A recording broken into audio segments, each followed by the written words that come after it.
तो दोस्तों एक बार फिर से आप सभी का अल्फा एसएससी यूट्यूब चैनल पे मैं आपका हार्दिक स्वागत करता हूं। और आज की क्लास में हम सीखने वाले हैं मोशन के बारे में। देखो हमने एक सीरीज स्टार्ट कर रखी है। आप जानते हैं जितने भी बच्चे सरकारी एग्जाम की तैयारी कर रहे हैं, चाहे वो एसएससी की कर रहे हैं चाहे रेलवे की कर रहे हैं, तो हम यहाँ पे जो है साइंस जो है उसको कवर कर रहे हैं। साइंस में अभी फिजिक्स का सेकेंड चैप्टर हम पढ़ रहे हैं जिसका नाम है मोशन। इससे पहले हमने साउंड का जो चैप्टर है उसको कंप्लीट कर दिया है और बच्चों को बहुत पसंद भी वो जो चैप्टर है वो आया था, ठीक है, क्योंकि मैंने बहुत ही डिटेल में और बिल्कुल एकदम नॉर्मल भाषा में बच्चों को वो सारी चीजें समझाई थी, ठीक है। तो आज सेम उसी लहजे में उसी लैंग्वेज में हम पढ़ने वाले हैं मोशन के चैप्टर को। अच्छा, मोशन से आप क्या समझते हैं बताओ, आपको क्या लगता है कि मोशन क्या होता होगा? बताइए मुझे। पहले आप मुझे इसी बात का जवाब दे दो कि मोशन का मतलब आप समझते क्या है। मोशन का मतलब सर होता है कुछ भी मोशन करना है। तो मोशन का मतलब मोशन करना तो होता ही है, लेकिन हिंदी में मोशन को बोलते हैं गति। गति मतलब जब कोई वस्तु या कोई भी व्यक्ति या धरती पे या धरती के बाहर कोई भी चीज अपनी पोजीशन को बदल रही है तभी तो मानेंगे गति कर रही है। अब मैं यहाँ पे खड़ा हुआ हूं, यहाँ पे है, अब मैं बोल रहा हूं भाई मैं गति कर रहा हूं। आप बोलोगे सर कैसा मजाक कर रहे हो, गति कहां कर रहे हो, अभी तो आप वहीं खड़े हो। तो इसका मतलब क्या है, जब कोई वस्तु वहीं पे खड़ी रहती है और अपनी पोजीशन चेंज नहीं कर रही है, अपनी स्थिति चेंज नहीं कर रही है, तो उसको हम गति बोलेंगे क्या? नहीं बोलेंगे। क्या गति बोलेंगे? नहीं। अगर मैं इधर चले जाऊं अब क्या हो जाएगा? अब गति हो जाएगी। यानी कि गति क्या है, मोशन क्या है? मोशन सिर्फ वस्तु की पोजीशन चेंज करना है, ठीक है। हम वस्तु की पोजीशन कैसे चेंज कर सकते हैं? है सर अभी कोई व्यक्ति है, मैं उसको ऐसे सोटा मारूंगा खींच के, वो अपना पोजीशन चेंज कर लेगा, है ना। जैसे क्लास में करते हैं ना बच्चे, जब मास्टर मारता है पीछे से सोटा है तो अपने आप आगे की तरफ हो जाते हैं, ऐसे होता है ना। तो वहां पे आप क्या करते हैं? मोशन करते हैं।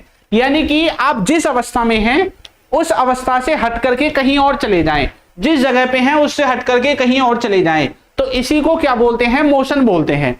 अब इस मोशन को मैं आपको डिटेल में और उस तरह से समझाऊंगा जिस तरह से आपके एग्जाम में इससे जो क्वेश्चंस हैं वो आपको देखने को मिलते हैं। क्लियर भाई? चलिए सबसे पहले सबसे बेसिक बात हम यहां पे सीखेंगे। वो बात क्या है? वो ये है कि आपका जो मोशन होता है ये किसकी शाखा है, किसकी ब्रांच है? सर फिजिक्स की है। फिजिक्स में किसकी है? मैकेनिक्स की है। मैकेनिक्स की ब्रांच है, ठीक है। फिजिक्स तो हम सब्जेक्ट पढ़ रहे हैं, लेकिन सब्जेक्ट के अंदर एक मैकेनिक्स ब्रांच है, उसके अंदर हम इस चैप्टर को पढ़ते हैं जिसका नाम है आपका मोशन। तो मोशन का मतलब तो आप समझ ही गए हैं। हाँ सर मोशन का मतलब हम समझ गए हैं। मोशन का मतलब होता है गति। कुछ भी गति करना मोशन कहलाता है, ठीक है। बहुत सरल भाषा में समझाऊंगा, आप ये बोलोगे सर वाह मजा आ गया, ऐसा तो हमने कभी पढ़ा ही नहीं है। और देखो ये क्लासेस स्पेशल हिंदी मीडियम वाले बच्चों के लिए है। मैंने देखा है इंग्लिश मीडियम वाले बच्चों के लिए बहुत सारा कंटेंट बड़ा पड़ा है ना, सभी टीचर इंग्लिश मीडियम में पढ़ा रहे हैं, लेकिन मैं आपको हिंदी मीडियम में ऐसा पढ़ाऊंगा कि इंग्लिश मीडियम वाले बच्चों से ज्यादा नंबर आपके आएंगे। अगर आपने ढंग से टॉपिक को पढ़ा, ढंग से इसको कवर किया, तो मैं दावे के साथ कहता हूं कि जो इंग्लिश मीडियम वाले बच्चे पढ़ रहे हैं उनसे भी अच्छे मार्क्स आपके आ जाएंगे, क्योंकि कॉन्सेप्ट की क्लियरिटी आपकी ऐसी करा दूंगा कि उनको बेशक कॉन्सेप्ट क्लियर हो या ना हो, लेकिन आपको जरूर हो जाएगा, ठीक है। चलिए तो करते हैं स्टार्ट। तो हमने भैया फिजिक्स को देखा है, फिजिक्स हमारा वो है सब्जेक्ट, और सब्जेक्ट फिजिक्स किसके अंदर आता है? साइंस के। तो साइंस के अंदर आती है फिजिक्स, फिजिक्स के अंदर आता है मैकेनिक्स, मैकेनिक्स के अंदर हमने पढ़ा है किसको? मोशन को पढ़ा है। किसको पढ़ा है भैया?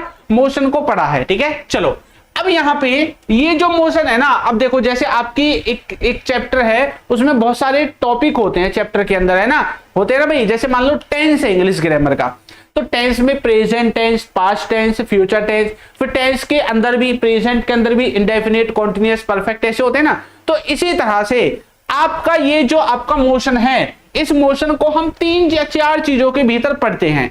अब मैं आपको बताता हूं क्या है वो। सबसे पहले हम पढ़ते हैं डायनेमिक्स के अंदर, ठीक है। ये जो डायनेमिक्स है इसको, इसके अंदर क्या चीज पढ़ेंगे मोशन की? देखो ये बस पेपर में ऐसे ही डेफिनेशन आते हैं और कुछ नहीं आता। इसके अंदर क्या चीज पढ़ेंगे? इसके अंदर हम पढ़ेंगे स्टडी अबाउट मोशन।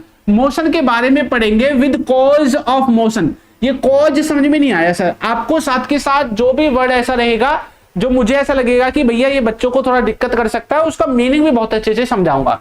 कॉज का मतलब क्या होता है? कॉज का मतलब होता है कारण, यानी कि ये क्यों हुआ, मोशन क्यों हुआ, इसके बारे में हम पढ़ते हैं, ठीक है। तो ये जो आपका डायनेमिक्स है इसके अंदर पढ़ते हैं स्टडी अबाउट मोशन, मोशन की स्टडी के बारे में पढ़ते हैं, ठीक है, मोशन के बारे में स्टडी करते हैं, लेकिन उसमें किसके साथ, उसके कारण के साथ। ये मोशन हुआ है तो क्यों हुआ है, भाई मैं अभी यहां पे खड़ा हुआ था है, अब मैं यहां पे हो गया, तो अब हम ये भी पढ़ेंगे मैं यहां पे यहां आ गया, ये तो मोशन हो गया, लेकिन ये मोशन हुआ क्यों है, मैं वहां से यहां कैसे आ गया। तो इस चीज के बारे में हम किस में पढ़ते हैं, डायनेमिक्स में पढ़ते हैं।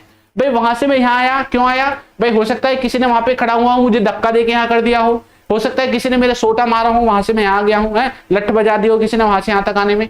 तो यानी कि डायनेमिक्स में पढ़ेंगे मोशन के कॉज के बारे में, कारण के बारे में कि ये हुआ क्यों है। थोड़ी बहुत इंग्लिश के बारे में आपको जानकारी होनी चाहिए, ठीक है, नहीं होगी फिर भी कोई दिक्कत नहीं, मैं तो करा ही रहा हूं, फिर भी मैं आपको कुछ चीजें इंग्लिश में कराऊंगा, क्योंकि जो चीज मुझे लगेगी कि इंग्लिश में ही आप अच्छा समझ सकते हैं उसको इंग्लिश में समझाऊंगा, जो मुझे लगेगा कि नहीं हिंदी में ही काम चल जाएगा तो हिंदी में समझाऊंगा, जो भी मुझे ऐसा लगेगा कि बच्चों के लिए बेस्ट है उसी आपको लैंग्वेज में समझाऊंगा, पर कॉन्सेप्ट आपकी बुद्धि में घुस जाएगा, इतना मुझे पता है, ठीक है। दूसरा देखो, अभी डायनेमिक्स देखा, इसके बाद है काइनेमेटिक्स।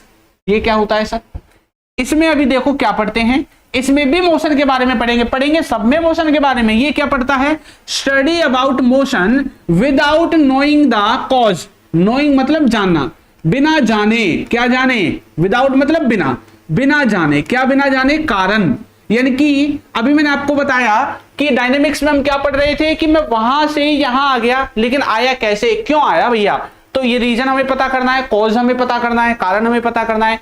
काइनेमेटिक्स जो है इसमें हम ये पढ़ेंगे ही नहीं कि भैया बस हम ये पढ़ेंगे कि गति हो गई, बस ये नहीं जानेंगे कि वहां यहां से क्यों आ गया है, ठीक है। तो इतनी इसमें चुल है नहीं कि भाई काइनेमेटिक्स में कि वहां से यहां क्यों आ गया, ये हमें पढ़ने की जरूरत नहीं है। तो विदाउट नोइंग द कॉज, ठीक है, तो कॉज को बिना जाने ही हम मोशन के बारे में यहां पे पढ़ेंगे। इसके बाद जो आपका नेक्स्ट है, नेक्स्ट आता है स्टैटिक्स। स्टैटिक्स में क्या होता है, वस्तु की रेस्ट अवस्था के बारे में पढ़ते हैं। किसके बारे में, रेस्ट अवस्था। अब रेस्ट क्या है सर, मैं बेड पे आराम से लेटा लेटा रेस्ट कर रहा हूं, इसी को तो बोलते हैं रेस्ट। हाँ भाई उसी को रेस्ट बोलते हैं, अभी आपको टेक्निकल टर्म में भी समझाऊंगा। तो वस्तु की रेस्ट अवस्था के बारे में पढ़ते हैं, फोर्स कब लगता है और मोशन कब शुरू होता है, ठीक है, ये सारी चीजें मैं आपको भी पढ़ाऊंगा। तो तीनों चीजें क्लियर हुई। डायनेमिक्स, इससे आगे आपको कुछ नहीं मिलेगा देखने को, यही लास्ट डेफिनेशन, यही पहली बार शब्द यहां पे मिलेगा, इसके बाद ये शब्द भी आपको पूरे चैप्टर में कहीं नहीं मिलेगा, ठीक है। स्टडी अबाउट मोशन, मोशन की स्टडी करते हैं लेकिन कारण के जानने के साथ साथ, इसमें कारण नहीं जानते हैं और इसमें रेस्ट अवस्था के बारे में पढ़ते हैं स्टैटिक में, क्लियर। चलो अब आगे बढ़े, अब मैं आपको यहाँ पे आगे कुछ चीजें कराने वाला हूं। सबसे पहले आपको मोशन के बारे में पता होना चाहिए। अभी मैंने आपको बताया मोशन क्या है, हम वस्तु को जब कहीं से एक जगह से दूसरी जगह पे भेज देते हैं, उसकी पोजीशन चेंज कर देते हैं, इसी को बोलते हैं मोशन। क्या बोलते हैं इसको, मोशन बोलते हैं। तो जब कोई वस्तु चेंज करती है अपनी पोजीशन को टाइम के संग संग, भाई ऐसा थोड़ी टाइम स्थिर है, ये टाइम तो चेंज होता ही रहता है हमेशा, चाहे वस्तु यहीं पे खड़ी रहे। अब मैं यहीं पे खड़ा रहूंगा तब भी टाइम जो है चेंज होता रहेगा, है, मैं अपनी पोजीशन चेंज कर लूंगा तब भी टाइम चेंज होता रहेगा। तो ये तो हम बस यहाँ पे एक तरह से लिख देते हैं विद रिस्पेक्ट टू टाइम, यानी कि टाइम के साथ साथ वस्तु क्या करती है, अपनी पोजीशन को चेंज करती है। क्या करती है, चेंज करती है। तब उसको हम क्या मानते हैं, मोशन में मानते हैं। क्लियर, क्या मानते हैं, मोशन में मानते हैं। क्लियर। देखो ये लड़की है, ये लड़की है, ये लड़की इसको, ये जो इसकी छोटी सी सवारी यहां पे आपको दिख रही है, इस सवारी को लेकर के जा रही है, इसको पुश कर रही है, आगे की तरफ लेके जा रही होगी।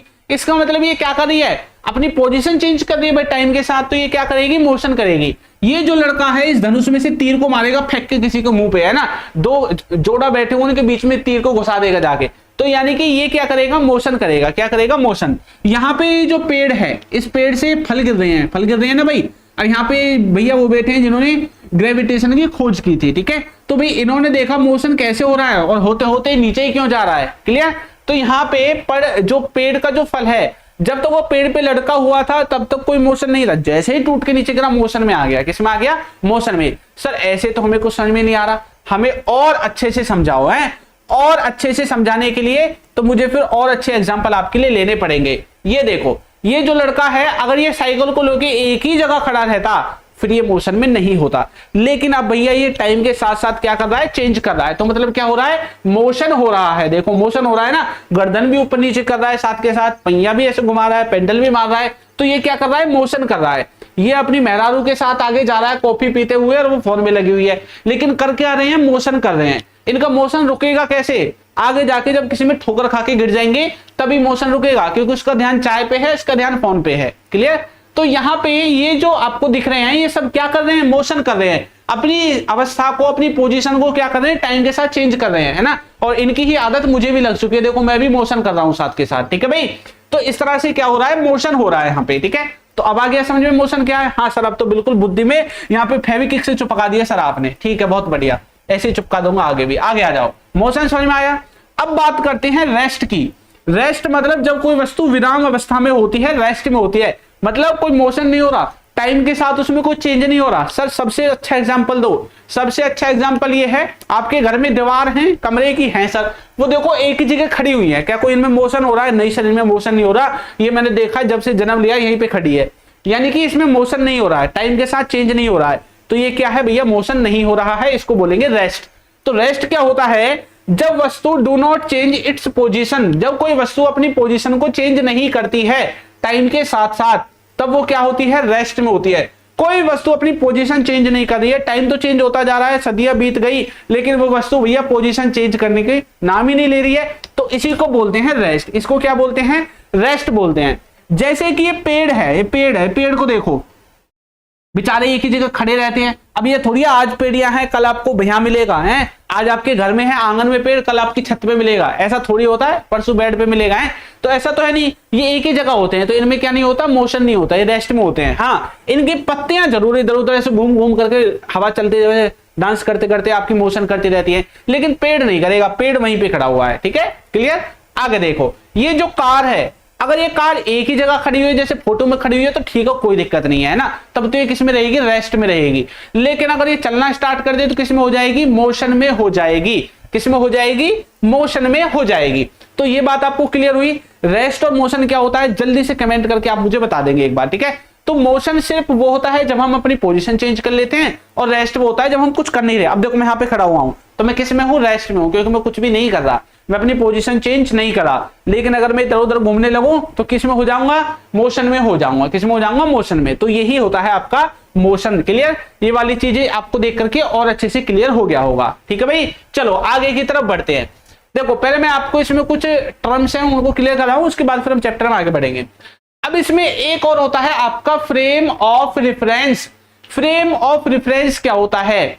देखो फ्रेम ऑफ रेफरेंस आपका क्या होता है? पढ़ो ढंग से, इस तरह से मैंने लिखा है, पढ़ते ही समझ में आ जाएगा फ्रेम ऑफ रेफरेंस क्या होता है। तो फ्रेम ऑफ रेफरेंस, जिस जगह से किसी वस्तु को देखते हैं, भाई जिस जगह से किसी वस्तु को देख रहे हैं, अब वो दूसरी वस्तु बेशक मोशन में हो, लेकिन मैं यहाँ पे खड़े होकर मैं देख रहा हूं किसी को। ऐसे होता है ना, घर में पड़ोस में आंटियां होती है ना, जैसे आप देखते हैं कि जो अड़ोसी पड़ोसी होते हैं वो एक दूसरे के घर में घुस जाते हैं ना, घुस जाते हैं ना, लेकिन कोई होता है जो अपने बंद दरवाजे में से ऐसे देखता रहता है, चुपचाप देखता रहता है ना, कौन किसके घर जा रहा है, कौन क्या कर रहा है। तो यानी कि आप जहां पे देख रहे हैं खड़े होके, वो फ्रेम ऑफ रेफरेंस है। और जिन चीजों को आप इधर उधर घूमते हुए देख रहे हैं उनको भी आगे बताऊंगा उनको क्या बोलते हैं, ठीक है। तो आप जहां से देख रहे हैं वो ही फ्रेम ऑफ रेफरेंस है। आप खड़े हुए हैं, कोई बस चली गई निकल के, जैसे यहाँ पे देखो आप यहाँ पे खड़े हुए हैं, आपने देखा साइकिल आगे से निकल के चली गई, तो जहां पे आप खड़े हुए हैं इस लोकेशन को फ्रेम ऑफ रेफरेंस बोलेंगे। आपने इनको देखा, भाई बताते जा रहे हैं, अच्छा है फलाने की लड़की के साथ घूम रहा है भैया ये तो, है ना, ठीक है। तो इसको क्या बोलेंगे? जहां से मैं इसको देख रहा हूं, इसको इस लड़की के साथ घूमते हुए, तो ये क्या हो जाएगा? मेरी जो पोजीशन है, मैं जहां पे खड़ा हुआ हूं, ये फ्रेम ऑफ रेफरेंस है, जहां से मैं इसको ऑब्जर्व करूंगा। क्या करूंगा? ऑब्जर्व करूंगा, ठीक है। तो जिस जगह से हम किसी वस्तु को देखते हैं वही आपका फ्रेम ऑफ रेफरेंस होता है। क्लियर हुआ भाई? जैसे देखो एग्जाम्पल, और अच्छे अच्छे एग्जाम्पल है आपके सामने। ये एक लड़का है, ठीक है, ये एक लड़का है, यहां पे खड़ा हुआ है, इसने, इस लड़के ने इस बस को देखा, ये बस इसकी तरफ आ रही है, तो लड़का तो अपनी पोजीशन पे खड़ा हुआ है, बस बेशक मोशन में हो, तो लड़के का जो है ये, इसको क्या बोलेंगे? जहां पे खड़ा हुआ है इसी को बोलेंगे फ्रेम ऑफ रेफरेंस। क्लियर? इस लड़के ने ही इस बस को देखा और इस लड़के ने ही इस लड़की को देखा कि भैया हेलीकॉप्टर के ऊपर या जहाज के ऊपर बैठ के आ रही है। क्लियर? आगे आओ। एक होता है reference of point. Reference of point क्या होता है? यह वह निश्चित स्थान या बिंदु है जिसका उपयोग हम किसी दूसरी चीज की दूरी या दिशा को बताने के लिए करते हैं। सर ये क्या बोल रहे हो आप?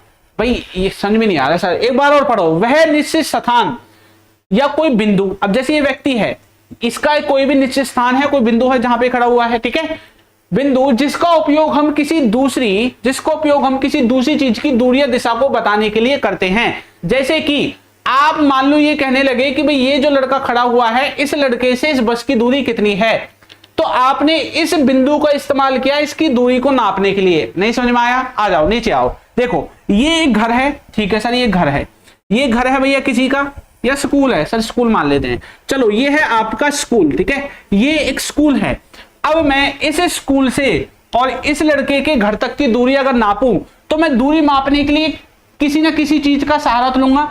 मैं बोल रहा हूं कि भाई किसी से कि भाई इसका घर कितनी दूर है, लेकिन इसका घर कितनी दूर है ये बताने के लिए पहले मुझे ये तो बताना होगा कि कहां से कितनी दूर है, कहां से, है ना भाई। मैंने बोला इसका घर 20 किलोमीटर दूर है, अब ये तो बोलेगा कहां से है भैया 20 किलोमीटर, आसमान से है, सूरज से, धरती से, कहां से है? तो कैसे बोलूंगा? जब हम किसी जगह को या किसी बिंदु को लेते हैं और उससे किसी वस्तु की दूरी नापते हैं, उससे किसी वस्तु की क्या नाप रहे हैं? दूरी नाप रहे हैं, तो उसी बिंदु को, ये जो है उसी को क्या बोलते हैं आप? उसी को बोलते हैं भैया आपका रेफरेंस पॉइंट। क्या बोलते हैं? रेफरेंस पॉइंट, ठीक है। वह निश्चित बिंदु या स्थान जिसका उपयोग हम किसी दूसरी वस्तु की दूरी या दिशा को बताने के लिए करते हैं। क्लियर? तो अब हम इसकी दिशा भी बता सकते हैं, कितना दूर है ये भी बता सकते हैं। भाई 20 किलोमीटर दूर है, हमें दिख रहा है, कितना किलोमीटर दूर है? 20 किलोमीटर दूर है, ठीक है। तो हमने इस स्कूल से इसके घर की दूरी बताई है, तो जहां से बताते हैं भाई, जिससे हम स्टार्ट करते हैं दूरी को मापना, उसी को बोलते हैं रेफरेंस पॉइंट। क्लियर? तो फ्रेम ऑफ रेफरेंस क्लियर हो गया, रेफरेंस पॉइंट क्लियर हो गया सर, ठीक है। अब यहां पे देखो, मान लो ये पृथ्वी है और पृथ्वी पे हम खड़े हुए हैं, ठीक है। अब पृथ्वी पे हम खड़े हुए हैं, ठीक है। अब ये जो चांद है भैया इसके चारों तरफ घूम रहा है, चांद। तो हम अगर पृथ्वी पे खड़े हुए हैं, तो जहां पे हम खड़े हुए हैं वो हो जाएगा रेफरेंस पॉइंट। क्या हो जाएगा? रेफरेंस पॉइंट हो जाएगा। अब पृथ्वी से लेकर के अगर चांद तक की दूरी नापने लगे, ठीक है, पृथ्वी से लेकर के चांद तक की दूरी नापने लगे, तो वो क्या हो जाएगा? आपका रेफरेंस पॉइंट, और जहां हम खड़े हुए हैं वो हो जाएगा फ्रेम ऑफ रेफरेंस। क्लियर? चलो आगे बढ़े भाई। इसके बाद कुछ और टर्म्स है, इनको पढ़ो, ये भी पेपर में आपको देखने को मिलती हैं। क्या है भाई? ये जो आपका फ्रेम ऑफ रेफरेंस अभी हमने पीछे पढ़ा था, ठीक है, ये जो फ्रेम ऑफ रेफरेंस अभी हमने पढ़ा था, इसी में आपको कुछ चीजें और याद रखनी है। वो चीजें क्या है? सबसे पहला है इनर्शियल फ्रेम। भाई फ्रेम ऑफ रेफरेंस जो है दो तरह से आपको देखने को मिलेगा, इनर्शियल और नॉन इनर्शियल, ठीक है। देखो, एक है आपका इनर्शियल फ्रेम जिसको बोलते हैं जड़त्वीय फ्रेम, ठीक है। हिंदी में थोड़ा आपको देखने को लगेगा अजीब सा, ठीक है, लेकिन वैसे नॉर्मल आप इसको याद रखो, कोई दिक्कत नहीं होगी, इनर्शियल फ्रेम के नाम से याद रखो, ठीक है। ये फ्रेम का जो टाइप है उसके अंदर आपको देखने को मिलेगा इनर्शियल फ्रेम, और एक और आप आगे नॉन इनर्शियल, ठीक है। इनर्शियल फ्रेम जो होता है ये क्या होता है? इनर्शियल फ्रेम क्या होता है?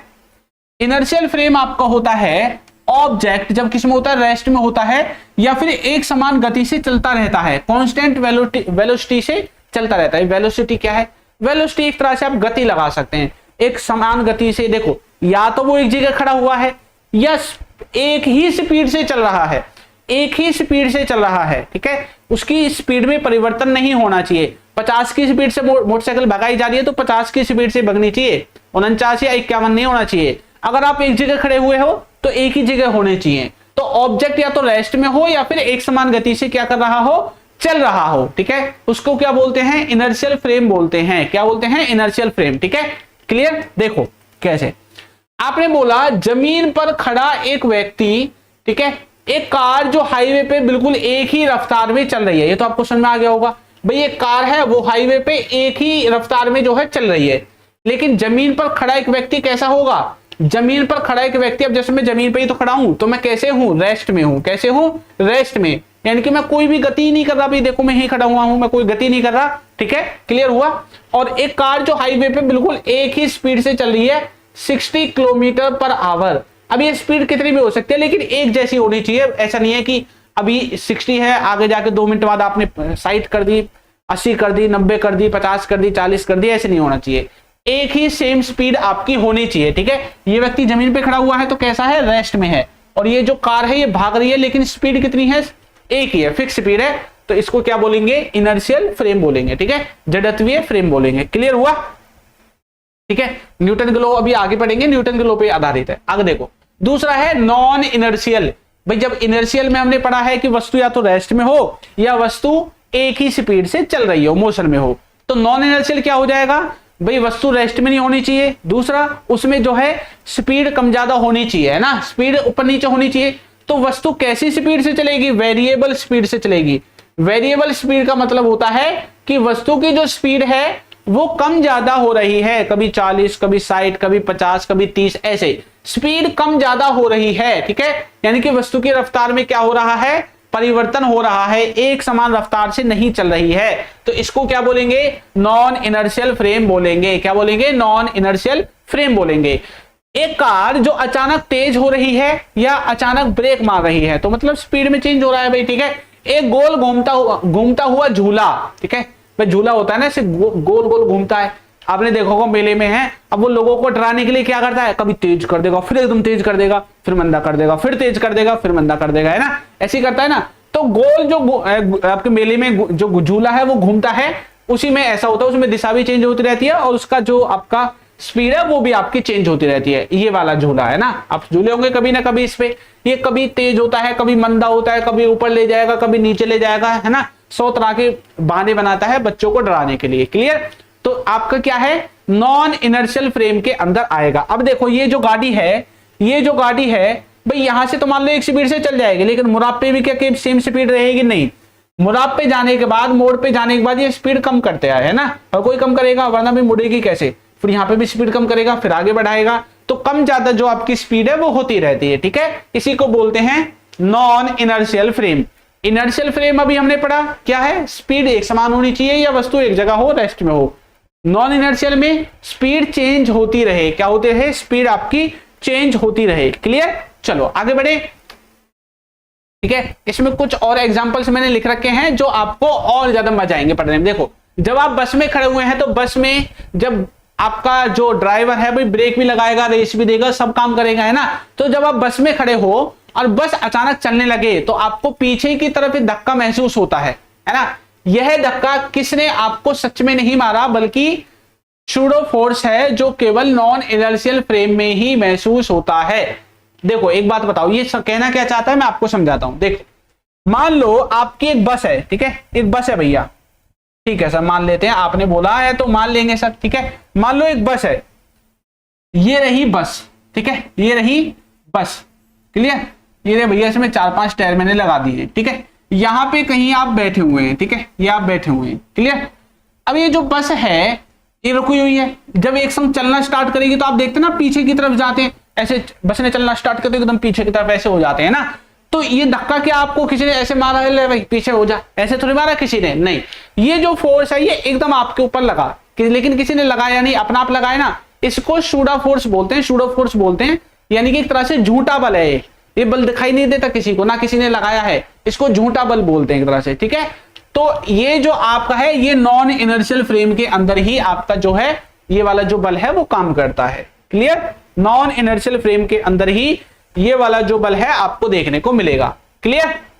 ठीक है। तो ये नॉर्मल से एग्जांपल है, इनको आप देख सकते हैं। बस का झटका लगना, बस में झटका तो लगता है भी चलती है जब, है ना। तो इसको भी पढ़ सकते हैं, जब ड्राइवर अचानक से ब्रेक मारता है तो बस पीछे की तरफ, ठीक है, पीछे की तरफ आपको ऐसे धक्का दे देगी और आगे की तरफ आप गिरते हैं, ठीक है। क्लियर। सूडो फोर्स ही कहलाता है भैया, ठीक है, इसको भी सूडो फोर्स के नाम से जानते हैं। वॉशिंग मशीन में भी जो है आपका यही काम करता है। क्लियर। चलो आगे बढ़ते हैं। ये जो सूडो फोर्स है अभी मैंने आपको बताया कैसा फोर्स होता है, नकली फोर्स होता है। यानी कि इसमें ऐसा नहीं है कि कोई आपको दिख रहा है कि भाई मुझे धक्का मार रहा है या ऐसा कुछ कर रहा है, जैसे बस में होता है ना, तो भाई बस को इधर मोड़ेगा तो आप ऐसे गर्दन को झुका लोगे, ऐसे करते ना, बाइक को ऐसे मोड़ते हो तो ऐसे हो जाते हो, ऐसे होते हो ना। तो ये क्या है, ये सूडो फोर्स है एक तरह से, ठीक है। आपको कोई धक्का ब्रेक मार रहा है, आप आगे की तरफ जा रहे हो, कभी पीछे की तरफ जा रहे हो, तो ये सूडो फोर्स है, झूठा बल आप इसको कह सकते हैं। एक ऐसा नकली बल है जो वास्तव में किसी वस्तु पर नहीं लगता, लेकिन नॉन इनर्शियल फ्रेम में होने के कारण हमें महसूस होता है। नॉन इनर्शियल फ्रेम में महसूस होगा सिर्फ, इनर्शियल फ्रेम में तो हम या तो रेस्ट में होंगे, रेस्ट में तो हमें हो ही नहीं सकता महसूस, ठीक है। रेस्ट में होंगे तो महसूस कैसे होगा जब हम ही खड़े हुए हैं तो। दूसरा, अगर वाहन जो है वो एक ही स्पीड से चल रहा है, इसमें भी नहीं लगेगा। लगेगा कब, जब स्पीड कम ज्यादा होगी, जब ब्रेक मारेगा, कभी तेज करेगा, कभी हौले करेगा, कभी धीरे करेगा, तभी महसूस होगा, तभी तो लगेगा झटका, वरना नॉर्मल क्यों लगेगा भाई झटका, ठीक है। क्लियर। चलो तो ये जो है मैंने आपको बता दिया है, रफ्तार बदलने के कारण ही जो है आपको ये जो फोर्स है, सूडो फोर्स जो है वो लगता है। ठीक है, आप रफ्तार बदलते हैं, लिफ्ट में हो, कार में हो, बस में हो, कहीं पे भी हो, तभी आपका जो है आपको लगेगा। एक बात बताओ, आप यहाँ पे खड़े हुए हैं, क्या आपको कोई बल लग रहा है? नहीं लग रहा है सर, हम खड़े हुए हैं, कोई दिक्कत नहीं है। या फिर आप जिस भी चीज में खड़े हुए हैं वो एक समान गति से चल रही है, जैसे धरती है भाई, पृथ्वी भी चल रही है ना, 1600 किलोमीटर प्रति घंटे की जो है रफ्तार है इसकी। ठीक है, तो ये एक ही स्पीड से चल रही है, तो क्या हमें कोई बल लग रहा है? नहीं लग रहा सर। क्या हमें कोई झटका लग रहा है पृथ्वी के चलने से? नहीं। क्यों? क्योंकि एक ही समान रफ्तार से ये जो है सूर्य का चक्कर लगा रही है। लेकिन जब आप बस में जाते हैं, गाड़ी में जाते हैं, तो बस का ड्राइवर भाई रोड की सिचुएशन के हिसाब से कभी ब्रेक मारेगा, कभी एक्सेलरेशन दबाएगा, कभी ब्रेक मारेगा, कभी एक्सेलरेट करेगा, है ना। तो कभी आप आगे होंगे, कभी पीछे होंगे। ये बल जो लग रहा है किसकी वजह से लग रहा है? रफ्तार चेंज हो रही है, यानी कि नॉन इनर्शियल फ्रेम है, रफ्तार उसी में चेंज होती है। नॉन इनर्शियल फ्रेम में ही तो रफ्तार चेंज होगी, तो वही चीज आपकी यहाँ पे लिखी हुई है। ठीक है, इसमें डायरेक्शन वगैरह आपकी सब कुछ चेंज हो जाती है। भाई धक्का मारेगा एक तो आप पीछे की तरफ जाओगे ऐसे, है ना, किसी ने ब्रेक मारी और आप ऐसे पीछे की तरफ चले जाओगे। ठीक है, वही चीज यहाँ पे लिखी हुई है। ठीक है, और ये यहाँ पे एग्जाम्पल की हेल्प से यहाँ पे लिखा हुआ है। देखो, ये एक व्यक्ति है, ठीक है, ये एक व्यक्ति है, आगे की तरफ चल रही है गाड़ी। ठीक है, तो जब एकदम रेस दबाएंगे या कुछ ब्रेक ब्रेक वगैरह मारेंगे तो आगे पीछे हो गए। तो ये जो पीछे की तरफ होता है या आगे की तरफ होता है, ये सूडो फोर्स की वजह से ही आपको देखने को मिलेगा। ये जो गाड़ी है जब मुड़ाव से ऐसे मुड़ती है ना, ठीक है, तो आप देखते हैं एक तरफ झुक जाते हैं ना, ऐसे मोड़ेंगे, ऐसे चले जाते हैं, ऐसे मुड़ता है ना, तो ये सूडो फोर्स की वजह से ही आपका होता है। क्लियर? चलो, ये देखो झूले में झूल रही है, झूले में झूलते टाइम हो जाते हैं ना एक साइड में, तो ये सूडो फोर्स है, झूठा बल बोलते हैं इसको। ठीक है, और ये पेपर में कई बार आपको देखने को मिल जाता है। ठीक है, चलो, अब यहां तक आपकी जो टर्मिनोलॉजी है वो आपकी क्लियर हो गई है। इससे आगे अब हम बात करेंगे चैप्टर के जो आपके पेपर में आपको दिखाई देते हैं उन चीजों के बारे में। ठीक है, हमने यहाँ पे इनर्शियल फ्रेम पढ़ा है, नॉन इनर्शियल फ्रेम पढ़ा है, ठीक है, रेफरेंस पॉइंट पढ़ा है, इसके बाद मोशन और रेस्ट के बारे में भी हमने जान लिया है। अब हम देखेंगे टाइप्स ऑफ मोशन। मोशन जो है वो कितने टाइप का होता है। देखो, ये जो धरती है ना, धरती, इस पे सिर्फ 3 ही तरह का मोशन जो है वो हमें देखने को मिलता है, 1 डायमेंशनल, 2 डायमेंशनल और 3 डायमेंशनल, यानी कि 1D, 2D और 3D। क्लियर? चलिए, तो 1 डायमेंशनल और 2 डायमेंशनल और 3 डायमेंशनल ये है क्या चीज, पहले इनके बारे में जानो, फिर आपको ये चीजें भी क्लियर हो जाएंगे। देखो, आपने ये देखा होगा, कभी ना कभी देखा है, देखा है, बहुत जल्दी जल्दी देखा है। ये कौन सा एक्सिस होता है? वाई। ये कौन सा होता है? एक्स, है ना, एक्स वाई बोलते हैं ना, कभी ना कहीं तो पढ़ा होगा। एक और होता है इसमें, ये होता है जेड। क्या होता है? जेड। बस ये 3 ही डायमेंशन में जो है आपका जो है आप मोशन करते हैं। कैसे कैसे मोशन करते हैं देखो, बहुत इजी लैंग्वेज में बताता हूं। अगर आप किसी भी एक डायरेक्शन में चल रहे हैं, जैसे मान लो इधर की तरफ ही आप चल रहे हैं, तो एक ही डायरेक्शन है, 1D है, 1 डायमेंशनल है, या फिर आप ऊपर की तरफ चल रहे हैं, एक ही डायरेक्शन में चल रहे हैं, तो क्या हो जाएगा? 1 डायमेंशनल हो जाएगा। लेकिन आप ऊपर की तरफ भी चले, नीचे की तरफ भी चले, देखो ये चल रही है, ठीक है, दोनों तरफ अगर आप चलेंगे तो क्या हो जाएगा? 2D हो जाएगा। भाई ऊपर भी चल रहे हैं, नीचे भी चल रहे हैं। अब देखो यहां से ये बंदा यहाँ पहुंच गया, यहाँ, तो यानी कि यहाँ पे भी कुछ हाइट इसने कवर कर ली, यहाँ पे भी कुछ कवर कर ली। मान लो ये बंदा यहाँ पे पहुंच गया, तो यहाँ पे भी कुछ कवर कर ली, यहाँ पे भी कर ली, यानी कि 2D में चल रहा है। किस में चल रहा है? 2D में। और ये जो होता है जेड, ये क्या बताता है? एक तरह से हाइट को बताता है। क्या बताता है? हाइट को, ऊंचाई को बताता है। जैसे कि आप लगा सकते हैं एरोप्लेन को, जहाज को लगा सकते हैं। जहाज आपने देखा ऐसे उड़ रहा है, ऐसे, है ना, एक तो देखो ऐसे भी चल रहा है, जमीन से भी है, इसमें यानी कि तीनों चीजें आपकी एक तरह से आ जाती है। इसमें ऊंचाई और आपकी जुड़ जाती है, हाइट और जुड़ जाती है, आप ऐसा लगा सकते हैं। ठीक है, अभी आपको आगे समझाऊंगा और अच्छे से क्लियर हो जाएगा। चलो देखो, 1 डायमेंशनल जो होता है, इसमें सिर्फ क्या होता है? गति कैसे होती है? 1 डायमेंशनल में ऑब्जेक्ट सिर्फ एक ही एक्सिस पे चलेगा, एक्स पे चलेगा या वाई पे चलेगा या जेड पे चलेगा, यानी कि चलेगा बस एक ही एक्सिस पे। अभी मैंने आपको बताया, ठीक है, तो एक ही एक्सिस पे क्या करता है? गति करता है। ठीक है, और एक ही तरफ चला जाएगा तो लंबाई में चलेगा बस। ठीक है, क्लियर? जैसे बस है, अब बस आपकी धरती पे एक ही दिशा में ऐसे चलती चली जाए तो इसको क्या बोलेंगे? 1D बोलेंगे, 1 डायमेंशनल बोलेंगे। ठीक है, देखो एक ही दिशा में चल रही है। ट्रेन जो है वो भी एक ही दिशा में चलती है, ऐसा थोड़ी है अब यहाँ चल रही है फिर इधर चल जाएगी फिर इधर चल जाएगी, ऐसा थोड़ी हो रहा है। एक ही दिशा में अगर कोई चीज चल रही है तो उसको 1 डायमेंशनल के नाम से जानते हैं। 2 डायमेंशनल क्या होता है? 2 डायमेंशनल यानी कि आप एक्स में भी चल रही हैं, वाई में भी चल रही है, यानी कि 2 में चलेंगे, एक साथ 2 दिशाओं में आप क्या करोगे? गति करोगे, लंबाई और चौड़ाई में। ठीक है, 2 तरफ आपकी गति होगी। ठीक है, एक तो लंबाई की होगी और एक आपकी चौड़ाई की होगी। क्लियर हो गया? अरे अभी तो बताया था ये, आप इधर भी गति करोगे इधर भी गति करोगे, यानी कि टू डायमेंशनल में आपकी गति होगी। जैसे कि आपका होता है प्रोजेक्टाइल मोशन और सर्कुलर मोशन। सर्कुलर मोशन तो आप जानते हैं ये वाला होता है सर्कुलर मोशन। ये प्रोजेक्टाइल मोशन क्या होता है, प्रोजेक्टाइल मोशन के बारे में आपको मैं दिखा देता हूं। अभी देखो प्रोजेक्टाइल मोशन जो है वो किस तरह से आपको देखने को मिलता है, ठीक है। देखिए कैसा होता है प्रोजेक्टाइल मोशन। ये है आपका प्रोजेक्टाइल मोशन, दो डायमेंशन में हो गया ना भाई। कैसे हुआ है सर टू डायमेंशन में, बताओ हमें जरा एक बार। देखो ठीक है, ये वाई एक्सिस है, ये एक्स एक्सिस है, ठीक है। अब देखो यहाँ पे किस तरह से ये चीजें काम कर रही है। देखो यहां से ये जो है एक कुछ छोड़ेगा गोला, इसने बॉल फेंकी, और ये प्रोजेक्टाइल मोशन हमेशा इस ही पाथ में रहेगा, ये ऐसे ही चलता है। टू डायमेंशन हो गया ना सर, कैसे हो गया भाई। देखो मान लो ये बॉल कभी किसी पॉइंट पे, कभी ना कभी बॉल यहाँ पे थी, फिर यहाँ पे आई, फिर यहाँ पे आई, ऐसे नीचे गिरती जा रही है, यहाँ से स्टार्ट हुई, यहाँ आई, यहाँ आई। तो यहाँ पे जो है देखो कुछ ना कुछ हाइट भी है, ठीक है। देखो 2D हो गया ना, दो दो डायरेक्शन में चल रहा है, यहाँ वाली डायरेक्शन भी चल रही है, यहाँ वाली पहले यहाँ था ये, अब यहाँ भी पहुंच गया, इधर से यहाँ से इधर पहुंच गया, यहाँ पे आया जब बॉल तो यहाँ पहुंच गया, और यहाँ से इधर पहुंच गया, यहाँ आया तो यहाँ आ गया और यहाँ आ गया, यानी कि टू डायमेंशन में आपकी जो है वो चल रही है, ठीक है। ऐसे इधर देखो, इधर भी ये चीज ऐसी ही काम करेगी आपकी। देखो यहां से इसने बॉल को फेंका, यहां से देखो ये बॉल को फेंकेगा आप, ठीक है, और यहां जाके इसको पकड़ लेगा। तो ये जो मोशन होता है ना, इस तरह का जो मोशन होता है, देखो सेम मोशन है, इसी तरह का कहीं पे भी आपको दिखाई दे, इस तरह का जो मोशन होता है, जैसे बॉल को आप फेंकते हैं ना बॉल को, इसको बोलते हैं प्रोजेक्टाइल मोशन। क्या बोलते हैं, प्रोजेक्टाइल मोशन के नाम से इसको हम जानते हैं। क्लियर, चलो ठीक है, ठीक है भाई, आ गया समझ में, समझदार हो, आ गया सर समझ में, ठीक है। अब यहाँ पे 1D 2D 3D इनमें कुछ एग्जांपल्स हैं, एग्जांपल्स को आप ध्यान रख लेना, ठीक है। चलो मैं आपको एग्जांपल्स दिखा देता हूँ एक एक करके। तो वन डायमेंशनल में तो आप नॉर्मली ये एग्जांपल ले सकते हैं कि कोई भी बस है वो एक ही दिशा में गति करनी चाहिए, या कोई रेल है वो एक ही दिशा में गति करनी चाहिए, ठीक है।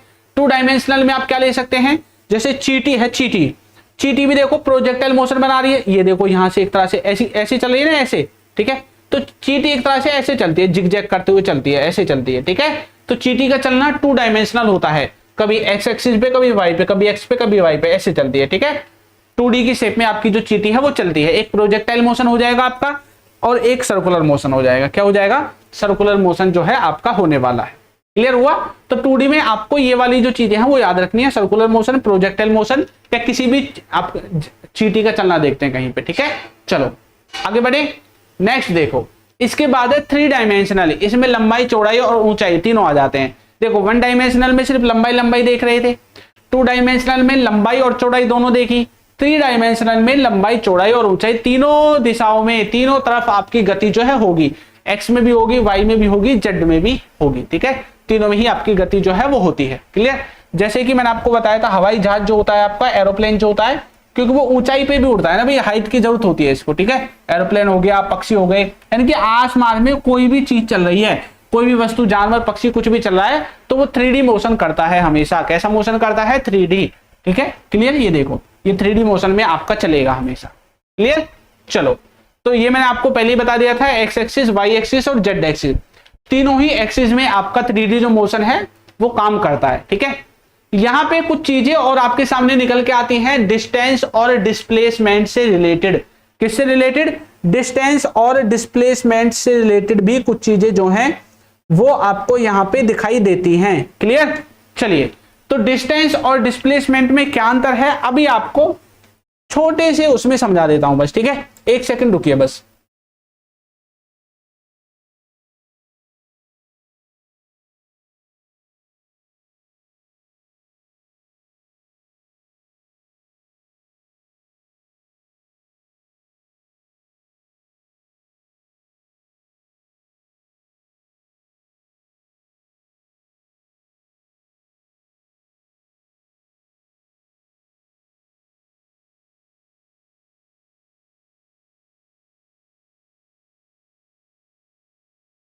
थोड़ा सा पानी पी लूं भाई मैं, एक सेकंड रुकिए।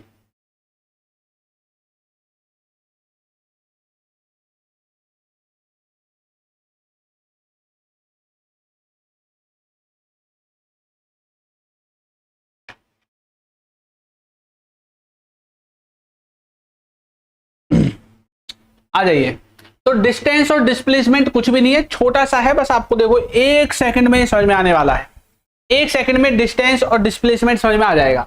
मुझे एक बात बताओ, ये है भैया मेरा घर, किसका घर है? मेरा घर है, ठीक है, मेरा घर है, क्लियर। और ये है मेरा ऑफिस, क्या है? ऑफिस है। किसका ऑफिस है? ये अल्फा एसएससी का, ठीक है, ये है अल्फा एसएससी का ऑफिस, क्लियर। एक मेरा घर है और एक मैंने बनाया हमारा अल्फा एसएससी का ऑफिस, क्लियर। अब ये जो यहाँ पे घर है, इस घर से ऐसे करके ऐसे करके ऐसे करके एक रास्ता जाता है ऐसे यहां तक, ठीक है। यहां से भैया एक रास्ता चलता है आपका, ठीक है, और ये कहां तक जा रहा है? अल्फा एसएससी के ऑफिस तक। अब भैया मुझे तो इस रास्ते पे चल के जाना पड़ेगा, है ना, मुझे तो इस रास्ते पे ही चल के जाना पड़ेगा अपने ऑफिस तक पहुंचने के लिए, अपने घर से इस रास्ते पर ही जाना पड़ेगा। तो यानी कि ये क्या है? मान लो ये 20 किलोमीटर का रास्ता है, किसका है? 20 किलोमीटर का रास्ता है, ठीक है सर, समझ में आ गया। तो ये क्या है? डिस्टेंस है। यानी कि मैं अपने घर से स्टार्ट करता हूं और अपने ऑफिस तक जाते टाइम मैं इस रास्ते को लेता हूं, ठीक है, ये रास्ता मैंने ले लिया, ठीक है सर, ये क्या हो जाएगा? डिस्टेंस। लेकिन अगर मैं यहां पे अपने ऑफिस तक पहुंचने के लिए, अगर मैं अपने ऑफिस तक पहुंचने के लिए कोई ऐसा रास्ता खोज लूं जो इससे छोटा हो, तो वो रास्ता मुझे कहां से मिलेगा? ये रास्ता मिलेगा। कहां से मिलेगा? ये रास्ता मिलेगा कि भैया मुझे ऑफिस तक जाने के लिए एक छोटा शॉर्टकट पाथ मिल गया है। बस ये ही होता है डिस्प्लेसमेंट।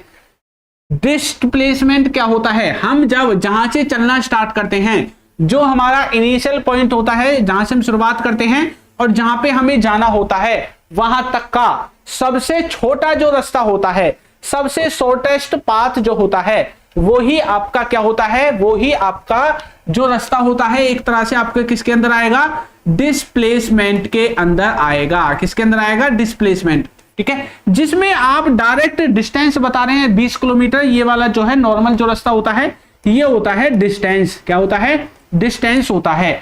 इससे समझ में आया? एक एग्जांपल और देखो, एक और देखो, मान लो ये है कोई पॉइंट ए, ठीक है, इस पॉइंट से ऐसे ऐसे करके ऐसे ऐसे करके कहीं से बनू के, ठीक है, हमें पहुंचना है पॉइंट बी पर, क्लियर। तो ये क्या है? ये है डिस्टेंस। लेकिन अगर मुझे कहीं से ऐसी चीज पता चल जाए जो मुझे सबसे शॉर्टेस्ट पाथ मिल जाए, तो मान लो यहां से डायरेक्ट मैं यहां पे आ टपकूं, तो क्या हो जाएगा? ये डिस्प्लेसमेंट हो जाएगा। सबसे छोटा पाथ, सबसे छोटा पाथ, सबसे छोटा रास्ता ही क्या कहलाता है? आपका डिस्प्लेसमेंट कहलाता है। और ये जो आपको दिख रहा है ये वाला, ये क्या है? ये डिस्टेंस है। ये क्या है? डिस्टेंस। लंबा वाला रास्ता डिस्टेंस, छोटा वाला रास्ता डिस्प्लेसमेंट। एक बात बताओ, आप अपने घर से या कहीं से भी आप जब अपने घर जाते हैं तो आप लंबा रास्ता पकड़ते हैं, छोटा रास्ता पकड़ते हैं? सर हम तो छोटा पकड़ते हैं, शॉर्टेस्ट पाथ है ना, बोलते हैं शॉर्टकट, हमें शॉर्टकट चाहिए भैया। तो शॉर्टकट जो आप बोलते हैं ना, यही डिस्प्लेसमेंट होता है, ठीक है। डिस्टेंस वो होता है जो नॉर्मल पाथ आपका है घर तक जाने का, जो नॉर्मल रास्ता है उसको बोलते हैं डिस्टेंस। क्लियर हो गया? चलिए ठीक है भाई, चलो। तो डिस्टेंस जो होता है, डिस्टेंस क्या होता है भाई? डिस्टेंस होता है जो आप कुल दूरी तय कर रहे हैं, वही डिस्टेंस हो जाएगा। अब आप जानते हैं डिस्टेंस क्या होता है? डिस्टेंस वो होता है, डिस्टेंस कभी जीरो होगा क्या? मैंने बोला मेरा घर और उसका घर के बीच में कुछ ना कुछ तो डिफरेंस होगा। ऐसा थोड़ी है भाई मेरे घर के छत पे उसका घर है, ऐसा तो नहीं होगा। यानी कि डिस्टेंस तभी होगा जब हम कोई दूरी होगी बीच में, तभी तो उसको बोलेंगे डिस्टेंस, मतलब दूरी, ठीक है, इसको डिस्टेंस बोलते हैं। क्लियर? और ये क्या होती है? एक स्केलर क्वांटिटी होती है। स्केलर वेक्टर क्या होता है ये मैं आपको आगे सिखा दूंगा, ठीक है। डिस्प्लेसमेंट क्या होता है अभी आपको समझाया। इनिशियल पॉइंट से फाइनल पॉइंट का शॉर्टेस्ट, छोटा पाथ, शॉर्टकट रास्ता क्या कहलाता है? डिस्प्लेसमेंट कहलाता है। डिस्प्लेसमेंट जो है वो जीरो भी हो सकता है, if initial is equal to final. Clear? ये जीरो हो सकता है लेकिन ये जीरो नहीं हो सकता। ये जो 3-4 पॉइंट मैंने लिख रखे हैं ना यहाँ पे, इनसे पेपर में सवाल आते हैं। एक ये हो गया, एक ये हो गया और एक ये हो गया, इनसे पेपर में आपको देखने को मिलेंगे सवाल, ठीक है। ये क्या होता है? शॉर्टेस्ट पाथ होता है। और ये क्या होती है? वेक्टर क्वांटिटी होती है, ठीक है। एक मैग्नीट्यूड होता है और एक डायरेक्शन होती है, उसी को वेक्टर बोलते हैं, ठीक है। स्केलर में जो है आपकी एक तरह से डायरेक्शन नहीं होती है, क्लियर, मैग्नीट्यूड होता है सिर्फ। तो डिस्प्लेसमेंट और डिस्टेंस में आपको क्लियर हुआ किस तरह से ये काम करता है? सर बिल्कुल 0-0 क्लियर हो गया है। अब तो हमें कोई दिक्कत है ही नहीं सर, सारी चीजें क्लियर हो गई हमारी। चलो ठीक है, सारी चीजें क्लियर हो गई। तो अब एक छोटी सी चीज और मैं आपको क्लियर करवाता हूं। आप सरकारी एग्जाम की तैयारी कर रहे हैं, ऐसा हो नहीं सकता कि आप ये चीज पढ़ नहीं रहे हो, ठीक है। तो किसी भी चीज की स्पीड जब हम निकालते हैं तो स्पीड क्या होती है बताओ, स्पीड क्या होती है? स्पीड होती है डिस्टेंस, क्या होती है? डिस्टेंस अपॉन में टाइम। क्या होती है? डिस्टेंस अपॉन में टाइम, ठीक है। क्या होती है? स्पीड डिस्टेंस अपॉन में टाइम को ही क्या बोलते हैं? स्पीड बोलते हैं। अब यहां पे मेरे सामने एक बात और मुझे बता जाओ जल्दी से, ये जो स्पीड है इसको हमने कैसे निकाला? डिस्टेंस नापा और टाइम से डिवाइड कर दिया, हो गया स्पीड। भाई मैं 72 किलोमीटर पर घंटे की स्पीड से चल रहा हूं, है ना, ऐसे ही सीखते हैं ना, तो यानी कि 72 किलोमीटर एक घंटे में जाऊंगा, ठीक है। तो यहाँ पे डिस्टेंस अभी हमने देखा था, डिस्टेंस क्या होता है? नॉर्मल जो किसी को जाने का रास्ता होता है उसी को क्या बोलते हैं? डिस्टेंस बोलते हैं, ठीक है। अगर मैं इसको बोल दूं डिस्प्लेसमेंट, भाई ये भी तो हमने पढ़ा है, डिस्प्लेसमेंट, अगर मैं इसको ऐसे बोल दूं डिस्प्लेसमेंट अपॉन में टाइम, तब क्या हो जाएगा भाई? ये तब क्या हो जाएगा? डिस्प्लेसमेंट अपॉन में टाइम बोल दूं तो क्या हो जाएगा बताओ? फिर क्या होने वाला है? डिस्प्लेसमेंट अभी हमने पढ़ा है, ये भी तो रास्ता ही है, लेकिन ये शॉर्टकट है। क्या है? शॉर्टकट रास्ता है, ठीक है। शॉर्टकट रास्ता में भी तो स्पीड निकालेंगे भैया, है ना। तो इसको क्या बोलेंगे? जैसे हमने डिस्टेंस में टाइम से डिवाइड करके क्या निकाला है? स्पीड निकाला है, वैसे ही आपका सेम टू सेम जो अभी हमने डिस्प्लेसमेंट को डिवाइड किया है टाइम से, इससे भी आपकी एक चीज निकल के आती है और उस चीज को बोलते हैं वेलोसिटी। क्या बोलते हैं उस चीज को? वेलोसिटी के नाम से जानते हैं। यही चीज यहां पे मैंने लिखी है, देखो। स्पीड जो होता है वो डिस्टेंस अपॉन में टाइम होता है और वेलोसिटी होता है डिस्प्लेसमेंट अपॉन में टाइम। तो आगे से अगर आपको कहीं पे वेलोसिटी नाम का कोई शब्द दिखाई देता है तो आपकी बुद्धि में एक चीज आ जानी चाहिए कि वेलोसिटी कुछ भी नहीं है, सिर्फ शॉर्टेस्ट पॉइंट की एवरेज है। क्या है? शॉर्टेस्ट रास्ते की एवरेज है। भाई उस रास्ते पे जाने के एवरेज आपको बताई गई है, शॉर्टेस्ट पाथ की एवरेज है सिर्फ वेलोसिटी। स्पीड क्या है? नॉर्मल रास्ते की है, और ये वेलोसिटी क्या है? शॉर्टेस्ट पाथ की जो है, एक तरह से एवरेज ही आप इसको लगा सकते हैं, स्पीड आपको लगा सकते हैं, चाल इसको लगा सकते हैं। क्लियर हो गया? ठीक है। तो यहां पे जिस तरह से आपने स्पीड को निकाला वैसे ही वेलोसिटी से भी आपको क्वेश्चन जो है वो देखने को मिल जाते हैं। ठीक है भाई, ठीक है। चलो यहां पे एक चीज और याद रखना, ये क्वेश्चन भी कई बार आपको देखने को मिल जाता है। जो स्पीडोमीटर होता है, स्पीडोमीटर, स्पीडोमीटर किसके लिए इस्तेमाल होता है? स्पीड को नापने के लिए, स्पीड को मापने के लिए। भाई स्पीड आ रहा है ना इसमें, तो इसका मतलब है किसको मापेगा? स्पीड को मापेगा। ओडोमीटर किसके लिए होता है? दूरी को मापने के लिए। किसके लिए? दूरी के लिए। ठीक है, दूरी को जब आपको मापना होता है तो इसके लिए किसका इस्तेमाल करते हैं? ओडोमीटर का जो है आप इस्तेमाल करते हैं। तो स्पीड और वेलोसिटी आपको बार बार आपको आगे देखने को मिलेगी, इसलिए मैंने इसका फंदा यहीं पे जो है फाइनल कर दिया है। ठीक है, अब कोई ऐसा बच्चा हो जिसको इसमें दिक्कत हो, डिस्प्लेसमेंट पहले ही समझा दिया, शॉर्टेस्ट पाथ होता है, डिस्टेंस नॉर्मल पाथ होता है, स्पीड क्या होती है? डिस्टेंस अपॉन में टाइम, और वेलोसिटी क्या होती है? डिस्प्लेसमेंट अपॉन में टाइम। क्या होती है? डिस्प्लेसमेंट अपॉन में टाइम। ठीक है, क्लियर। इसी में एक चीज और होती है आपकी एक्सेलरेशन। एक्सेलरेशन भी समझना बहुत जरूरी है क्योंकि ये भी आपको बहुत हेल्प करेगा आगे इस चैप्टर को समझने के लिए। ठीक है, देखो एक्सेलरेशन क्या होता है। आप मुझे एक बात बताओ, कोई गाड़ी है और गाड़ी में एक ब्रेक होता है, एक क्लिच होती है और एक साइड बोर्ड होता है, रेस का आप जिसको बोलते हैं, उसको क्या बोलते हैं? बोलते हैं एक्सेलरेट करना, है ना।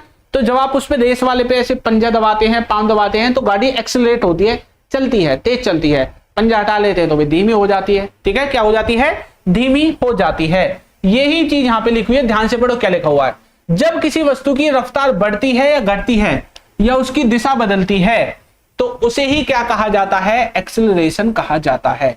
क्या कहा जाता है? एक्सेलरेशन कहा जाता है। यानी कि velocity per unit change, velocity में पर यूनिट चेंज ही क्या कहलाता है? एक्सेलरेशन कहलाता है। वेलोसिटी अभी पढ़ा था डिस्प्लेसमेंट अपॉन में टाइम। इससे क्या निकल रही है? वेलोसिटी निकल रही है। वेलोसिटी एक तरह से स्पीड ही है, स्पीड ही है। अभी हमने देखा स्पीड नॉर्मल डिस्टेंस को लेती है, ये डिस्प्लेसमेंट को लेती है। तो जब आपकी स्पीड में टाइम के साथ साथ चेंज होता रहता है, कम ज्यादा होती रहती है, उसी को बोलते हैं एक्सेलरेशन। क्या बोलते हैं? एक्सेलरेशन के नाम से उसी चीज को हम जानते हैं। एक्सेलरेशन में ए इसमें आगे आ रहा है, ये आ रहा आगे, है ना। तो ए इसका क्या हो जाएगा? सिंबल हो जाएगा छोटा ए। ठीक है, तो एक्सेलरेशन का सिंबल है ए। फिर आपको इसका फॉर्मूला याद रखना है, जैसे आपको वेलोसिटी का फॉर्मूला था डिस्प्लेसमेंट अपॉन में टाइम, ऐसे ही इसका फॉर्मूला होता है v माइनस यू अपॉन में t। यहाँ पे t जो होता है, t का मतलब टाइम ही होता है, एक होता है v, एक होता है u। ये क्या फंडा है सर? ये है इनिशियल वेलोसिटी और फाइनल वेलोसिटी, ठीक है। इनिशियल वेलोसिटी और फाइनल वेलोसिटी, अंतिम वेग और शुरुआती वेग, ठीक है। देखो v का मतलब होता है अंतिम वेग, यानी कि फाइनल। आपने गाड़ी को स्टार्ट किया तो अभी आप शुरू ही कर रहे हैं तो शुरुआती वेग हो जाएगा, इनिशियल आपकी एक तरह से वेलोसिटी हो जाएगी एक तरह से, ठीक है। और जब आप चला के फाइनल पहुंच जाओगे, जितनी आपको चलानी है, हाईएस्ट मान लो आप 70 की स्पीड पे चलाते हैं, तो जब आप 70 की स्पीड पे पहुंच जाओगे उसको बोल देते हैं फाइनल वेलोसिटी, ठीक है। तो इनिशियल वेलोसिटी और फाइनल वेलोसिटी क्लियर हुआ। u होती है आपकी शुरुआती वेग यानी कि इनिशियल वेलोसिटी, v होती है आपकी फाइनल वेलोसिटी, ठीक है। अब देखो एक चीज, s t u v ऐसे होता है ना, u v ऐसे आता है ना एबीसीडी में। तो पहले क्या आया है? u आया है। क्या आया है? u। तो u आपका क्या होता है? शुरुआती होता है, क्योंकि पहले जो आएगा पहले शुरुआती तो करेंगे। तो u क्या होता है आपका? ऐसे आप इसको याद रख सकते हैं, ठीक है। u क्या होता है आपका? शुरुआती वेग होता है, इनिशियल वेलोसिटी होती है, ठीक है। और v आपका क्या होता है? फाइनल वेलोसिटी होती है। v आपका क्या होता है? भाई बाद में आ रहा है तो फाइनल वेलोसिटी, बाद में जो आप अपनी स्पीड को पहुंचा दोगे वही तो है। अब हमेशा ऐसे तो है नहीं भाई, शुरुआती जो होती है शुरू तो 0 से होता है, हमेशा 0 से होता है, फिर 1 2 5 10 होता है, फिर 50 पे, फिर 70 पे, जितने की स्पीड पे आप चढ़ा रहे हैं ऐसे स्पीड बढ़ती है। हाँ, तो हम क्या करते हैं, ये जो फाइनल होता है इसमें से इसको घटा देते हैं, बस जो शुरुआती होती है इसी को एक्सेलरेशन कहते हैं, ठीक है। तो जो आपकी फाइनल आई है उसमें से इनिशियल को घटा करके टाइम से डिवाइड कर देंगे और आपकी जो एक्सेलरेशन है वो निकल के आ जाएगी, और इसी को बोलते हैं एक्सेलरेशन का फॉर्मूला। क्या बोलते हैं? एक्सेलरेशन का फॉर्मूला आपका ये ही होता है, ठीक है। अब एक्सेलरेशन आपका दो तरह का आपको देखने को मिलेगा, एक पॉजिटिव एक नेगेटिव, ठीक है। देखो किस तरह से, जो आपका पॉजिटिव एक्सेलरेशन होता है इसमें क्या होगा, वेलोसिटी इंक्रीज होती रहेगी, आपकी जो चाल है वेलोसिटी है वो आपकी इंक्रीज होती रहेगी, ठीक है। क्लियर? गाड़ी जो है वो रफ्तार में बढ़ती रहेगी बढ़ती रहेगी बढ़ती रहेगी, इंक्रीज होती रहेगी। क्लियर? ये होता है आपका क्या? Positive acceleration. तो पॉजिटिव एक्सेलरेशन का फॉर्मूला है v माइनस यू अपॉन में t, जो अभी हमने देखा, ठीक है। इसके बाद आपका एक आता है नेगेटिव एक्सेलरेशन। क्या आता है? नेगेटिव एक्सेलरेशन आता है। नेगेटिव जो एक्सेलरेशन है इसको रिटार्डेशन के नाम से भी जानते हैं, पेपर में रिटार्डेशन आ जाता है कई बार, तो ये आपको याद रखना है। इसमें जो आपकी वेलोसिटी है वो लगातार धीरे होती रहती है, यानी कि आपकी गाड़ी जो है वो धीरे धीरे होना, पहले तेज चल रही थी अब धीरे धीरे स्लो होना स्टार्ट कर देगी। नेगेटिव हो रहा है ना भाई, पहले यहां था अब धीरे धीरे मीटर डाउन हो रहा है, पहले 70 पे था फिर 50 40 ऐसे धीरे धीरे डाउन हो रहा है, तो नेगेटिव एक्सेलरेशन हो गया। धीरे धीरे बढ़ रहा है, पॉजिटिव की तरफ जा रहा है, बढ़ रहा है, पॉजिटिव एक्सेलरेशन हो गया। तो नेगेटिव में चाल कम होगी और पॉजिटिव में आपकी चाल जो है वो ज्यादा बढ़ेगी। क्लियर? ठीक है। ब्रेक वगैरह जब लगाते हैं ना तब आपका नेगेटिव होता है, तभी तो होगी, जब ब्रेक लगाओगे गाड़ी में तभी तो स्पीड कम होगी, तो इसी को नेगेटिव बोलते हैं। क्या बोलते हैं? नेगेटिव। क्लियर? ठीक है भाई। यहां पे जब नेगेटिव होगा तो आपका जो u है, आपका जो u है ये बड़ा होगा किससे? v से। u जो है वो बड़ा होगा v से, और जब पॉजिटिव होगा तो v बड़ा होगा u से।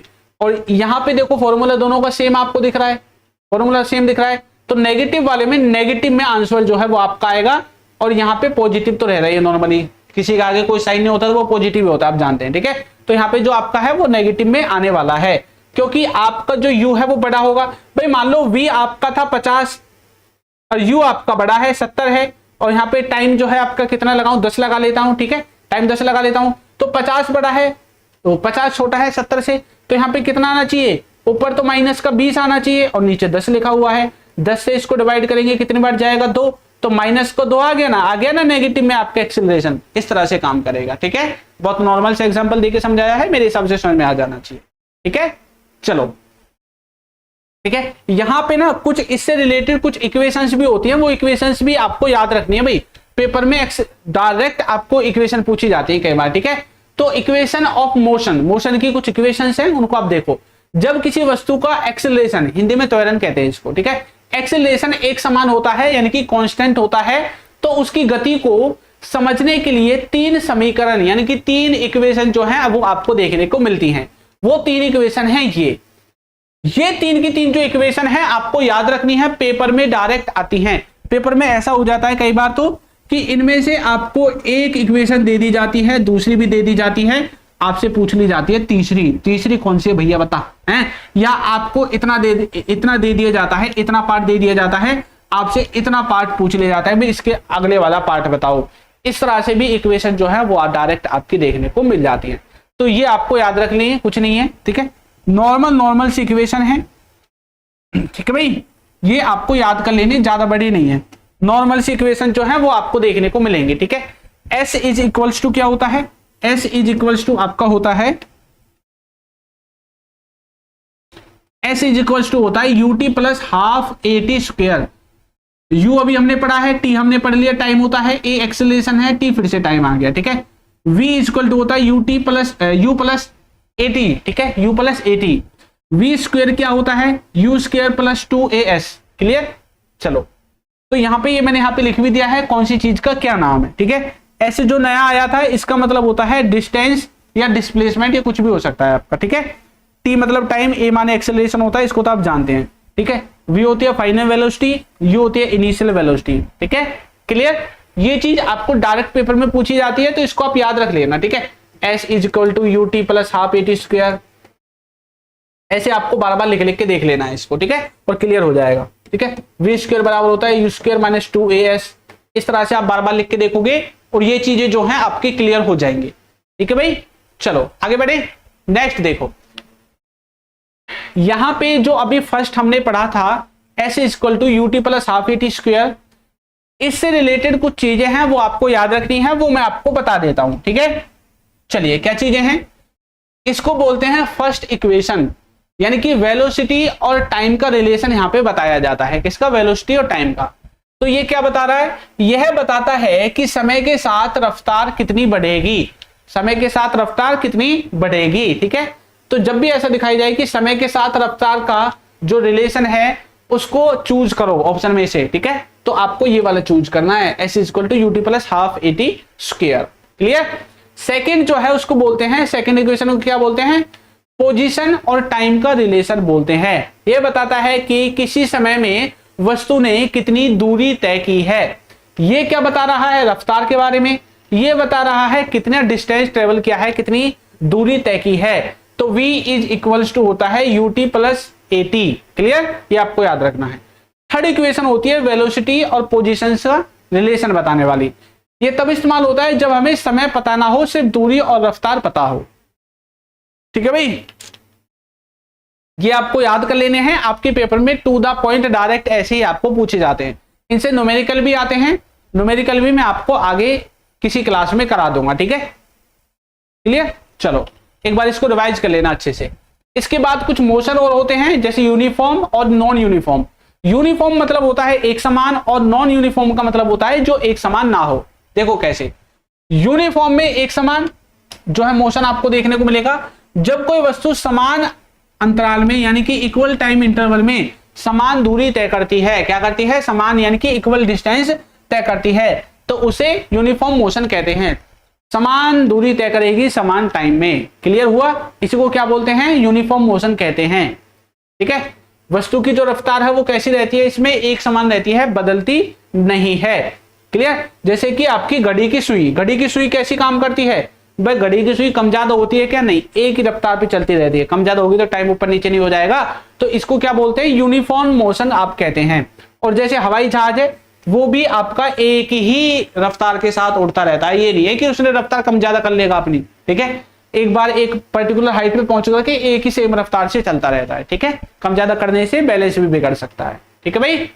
ये घड़ी है आपकी, ये सेम रफ्तार से घूमती रहती है, आप सब जानते हैं। और जहाज भी सेम ही रफ्तार से आसमान में एक पर्टिकुलर हाइट पे पहुंचने के बाद अपनी जो है वो रफ्तार चेंज नहीं करता है, क्लियर।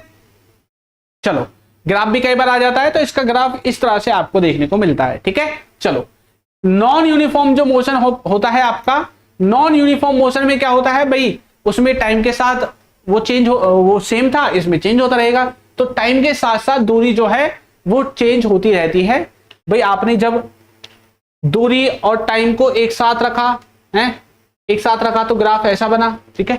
लेकिन यहां पे जब आपका क्या होगा, समान टाइम अंतराल में, इक्वल टाइम में आपकी जो दूरी है वो अलग अलग तय हो रही है, इसका मतलब जो मोशन है वो नॉन यूनिफॉर्म है, एक समान मोशन नहीं है। भाई एक बात बताओ, मैं 50 की स्पीड से चल रहा हूं तो अगले 1 घंटे में 50 स्पीड से चलूंगा, उससे अगले में भी, उससे अगले में भी। इसका मतलब हर घंटे 50 की ही दूरी तय हो रही है, समान टाइम में हर बार समान दूरी तय हो रही है ना। भाई इस घंटे में मैंने 50 की दूरी तय की, अगले घंटे में मैं उसी स्पीड से चला, फिर अगले घंटे में 50 की दूरी तय की, हर घंटे में समान दूरी तय हो रही है तो यूनिफॉर्म हो गया। इस घंटे में तो 50 किलोमीटर चल लिया, अगले घंटे में 30 ही चला, उससे अगले में स्पीड खींच दी मैंने, गाड़ी पे पंजा दबा दिया तो वो 80 की जो है डिस्टेंस तय कर लिया। यानी कि जो आपका मोशन है वो यूनिफॉर्म नहीं है, आप उसको बार बार टाइम के साथ चेंज कर रहे हैं, तो उसी को बोलते हैं नॉन यूनिफॉर्म मोशन। ठीक है, नॉर्मल कोई भी व्यक्ति, लड़का लड़की बच्चे कोई भी दौड़ते हैं तो वो नॉन यूनिफॉर्म में ही दौड़ते हैं, कभी तेज दौड़ेंगे कभी हौले दौड़ेंगे। ठीक है, क्लियर। ऐसे आपके सड़क पे जो गाड़ियां चलती हैं वो भी नॉन यूनिफॉर्म में ही चलती हैं, कभी तेज चलेंगी कभी मंदी चलेंगी, तो आपको ये बात भी आपकी ध्यान रखनी है। क्लियर भाई, इसका ग्राफ जो है नॉन यूनिफॉर्म की तरह रहेगा, क्योंकि देखो कभी तेज हो रहा है कभी मंदा हो रहा है कभी तेज, इसलिए इसका ग्राफ थोड़ा वैसा होता है, और यूनिफॉर्म का बिल्कुल स्ट्रेट लाइन होती है जो हमने अभी पीछे देखी थी। ठीक है, क्लियर भाई। ठीक है, देख लो कुछ एग्जांपल्स देख लो, यहाँ पे डिटेल में आपको देख रहे होंगे। ठीक है, जब आप एक ही डायरेक्शन में चलते हैं और समान दूरी तय करते हैं तो आपका ग्राफ सीधा होता है और आप सीधा चल रहे हैं, सेम स्पीड पे चल रहे हैं। ठीक है, और जब आप कभी बढ़ाएंगे कभी कम करेंगे, कभी ज्यादा करेंगे कभी कम करेंगे, तो ग्राफ भी आपका भैया ऊपर नीचे होता रहेगा।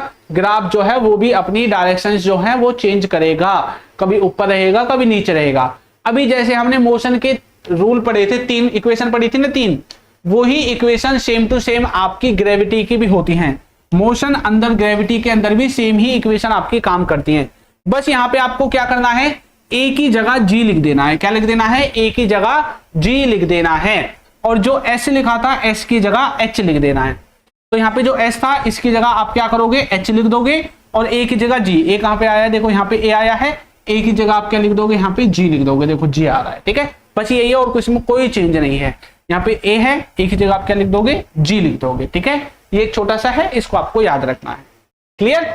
तो मोशन एंड ग्रेविटी के फॉर्मूला भी सेम है, इसका भी सेम है, बस यहाँ पे ग्रेविटी होती है वहां पे एक्सेलरेशन होती है, इतना इसमें जो है फर्क आपको देखने को मिलता है। ठीक है भाई, तो आपको जो मैंने यहाँ पे समझाया है यही आपको याद करना है, इसी को बार बार देखोगे बहुत सारी चीजें आपकी यहीं से क्लियर हो जाएंगी। अगर आपको फिर भी कोई डाउट आता है तो आप हमें कमेंट करके पूछ सकते हैं। ठीक है, चलो, तो मैंने पूरी कोशिश की है कि आपको बिल्कुल नॉर्मल भाषा में सारी चीजें जो है वो आपको सिखा सकूं। ठीक है, चलिए तो मिलेंगे नई वीडियो में नए टॉपिक के साथ, तब तक के लिए सभी बच्चों को टाटा।